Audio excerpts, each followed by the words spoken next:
Are you looking for a quick way to beat the heat this summer but still have a delicious supper ready when you get home? Well, keep watching because I'm getting ready to show you 4 of the best ever summer crock pot meals.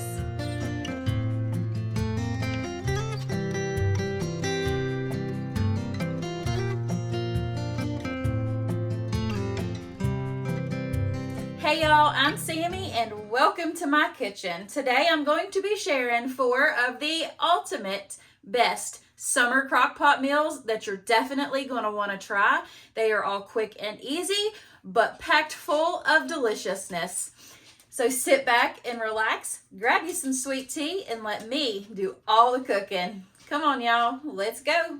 So let's start this out with some Greek chicken in the crock pot. Y'all, this one totally surprised me, especially when I served it over some cauliflower rice. This was amazing and so light and fresh for summer.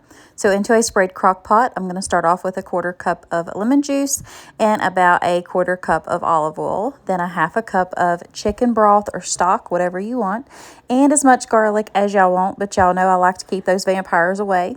So I used about 2 tablespoons, 1 small diced up onion, and about a teaspoon to 2 teaspoons of the Cavender's Greek seasoning, and then just some pepper on top of that. Give that a good stir together and mixed in a 1/2 cup of feta cheese because feta makes it better. Then I laid 4 chicken breasts right on top of that and made sure I got that olive oil and the Greek seasoning mix on top of that chicken. And then we're going to slice up a whole lemon, place that right on top along with 1 jar of roasted red peppers. I did not drain those, and about 1/2 cup to a cup of Kalamata olives. And then I will just go ahead and take a 24-ounce bag of the little tiny baby potatoes, or taters as I call them. I wash them and just put those right on top of that, and we're going to season those with some more Cavenders. Then we'll just place that lid right on there, and that'll cook on low for about 4 to 5 hours. And this is what you're working with right here. It might not look appealing, but trust me on this, it is so delicious. All those flavors come together so good. Now, I did go ahead and remove that chicken, and as you can see right there, and then I took about 2 cups of that broth, put it in a skillet. It's just easier for me to do it this way so I can get it thickened up better. But you could always dump the cornstarch slurry right back into that crock pot and let it cook down. But I like getting it a little bit thicker on the stovetop like I'm doing right here. And y'all see how thick it gets so fast. And then once I have that to the desired thickness, I just go ahead and dump that right back on into the crock pot and give that a good stir together. Y'all see how nice and thick that got? It just, I don't know, it just works so much better for me that way. But I just do stir it just a little bit just to make sure that everything is well combined. And like I said, I did serve this over some steamed cauliflower rice, and I just put that right over there. Added some more feta cheese on top of it and some parsley as well. Y'all, this was seriously so good, and it was light. It wasn't like too filling, but it was filling enough, if that makes sense. It's just really good, but you definitely have to like the olives. Next up, the best ever pork chops, and that is my name for them, but I think they are actually called 3-ingredient pork chops, but seriously, they are the best pork chops ever. You definitely want to try these. Can't get any easier than this. Into a sprayed crock pot, I put 1 small diced onion on the bottom, and then I just layered the first layer of my pork chops because I couldn't get them all to fit in there right, and I just did the first layer, and then I seasoned it with some adobo seasoning and some Badia complete, and did the same thing for those last 2 pork chops right there on top. And then I just covered those with 1 entire packet of ranch dressing seasoning mix, and then 1 large jar. As you can see, it's the one that's the 50-ounce or 50% more. I put that entire jar of the savory beef gravy right over top of these pork chops. Put that lid on them, and they cooked on low for about 4.5 to 5 hours. And then my crock pot stays on keep warm, so I don't have to worry about it while I'm at work. But I did, once I got home, just kind of spooned that gravy right over top of that pork chop right there. These were so tender and so full of flavor, y'all. I cannot rave enough about these pork chops. I decided to go ahead and serve those up with some homemade mashed taters and some home canned green beans, and this made for a perfect rib sticking, belly filling meal right here. And I did not have to heat up my kitchen. That is so nice to have your supper ready when you get home. Moving right on into one of my all-time favorites, it's crockpot chicken and stuffing. I had a hankering for this morning, so I had to make it. So into a very well sprayed crockpot. Now, if you like the crockpot liners, please feel free to use those if you want to, but I just spray mine down.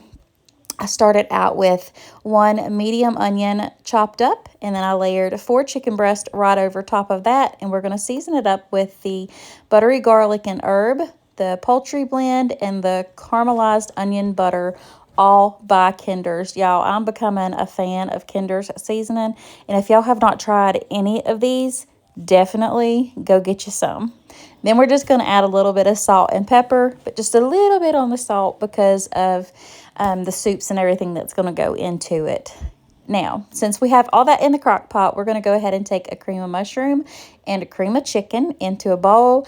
We're going to whisk that together with a little bit of chicken broth right here. The recipe doesn't call for the chicken broth. I've just learned over the time that that's how we prefer it. So please feel free to add it if you want to or don't. Then once you have that mixed together, we're going to take 1 cup of sour cream right into this mixture. Now, the original recipe says to layer both of those on the chicken, but I just throw all mine together and spread that right over top of the chicken. Another thing that I did change was the recipe calls for 2 cans of cream of chicken. And like y'all saw, I mixed 1 can of cream of mushroom and 1 can of cream of chicken. To me, it tastes better. I just made sure I had all of my chicken coated, and then we're going to go ahead and get this stuffing mix ready. So I took a stick of butter, went ahead and melted that right on into the microwave, or right into the bowl in the microwave. We'll take our box of stovetop chicken and just toss that into that butter first and make sure it gets all good and coated. Now, I do add about a 1/4 cup of chicken broth to mine. That way I have enough moisture in there and it doesn't get too hard on the edges of the crock pot, because trust me, sometimes it does tend to burn a little bit. I'm not gonna lie, but like I said, I love this crock pot because I can set it for a certain amount of time and it just kind of gets a lot browner and it does not burn. And even though it looks like it right here, but this did cook on low for about 5 hours and it was perfect. Actually, I think it was about 4.5, but you can see the little dark side right there, but it didn't hurt a thing. It was not burnt at all. This chicken was absolutely tender and fell apart. It was so good, so full of flavor, and I served it up with some Italian green beans, and this was supper this night. But if y'all are liking this video and you're not part of my YouTube family, please make sure you hit that subscribe button and give me a big old thumbs up. Y'all, I saved the best for last. This is seriously my new favorite pasta dish in the crock pot. It is so good. So let's get right into this garlic Parmesan chicken spaghetti. This did come from Luke over at Cooking in the Midwest. He has some of the best recipes ever. I'll have everything linked down below in my description box. Into a well-sprayed crock pot, we're going to layer 4 boneless, skinless chicken breast with some salt, pepper, onion powder, and paprika. Just to make sure you've got them good old and coated. And then you're going to take just as much as garlic as you want. But y'all already know I like to keep those vampires away. So I added a good 2 tablespoons to this. And then this garlic Parmesan sauce, I used about half the bottle. His recipe says about 1/2 cup to 1 cup, and you can add more later if you need to. But I did forget to add the Alfredo sauce to this, so I did remember about an hour into the cook time, but I did add a whole jar of Alfredo sauce into that as well. And I believe it's a 24-ounce jar. You can see it where I poured it. There's like a white center. That's what I was telling y'all right here. But, you know, it happens. But you can always just roll with it in a kitchen. Once that cook time was over, it was about 2.5 hours on high. I pulled that chicken out, chopped it on up, and then added it right back into that mixture. And then I boiled up about 12 ounces of pasta, just according to the package directions. Dumped that right on in and gave that a nice good stir together just to make sure those noodles were coated, because y'all, we're getting ready to add some more Parmesan cheese. And something new to this, some bacon. So we'll just put that right on top, and we're going to let this finish cooking for about 20 to 30 more minutes.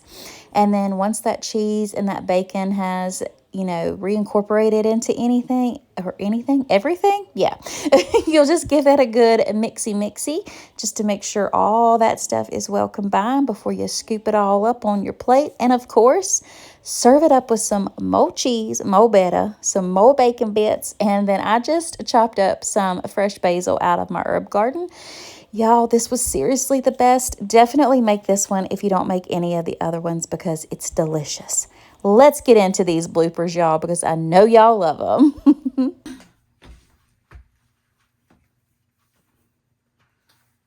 this fixed. Maybe. I still got to film a crock pot video. And then I got all these strings I need to cut off, hopefully. It's 8:11. I can do this. I can get this crock pot meal through together in no time. Yes, I've got this.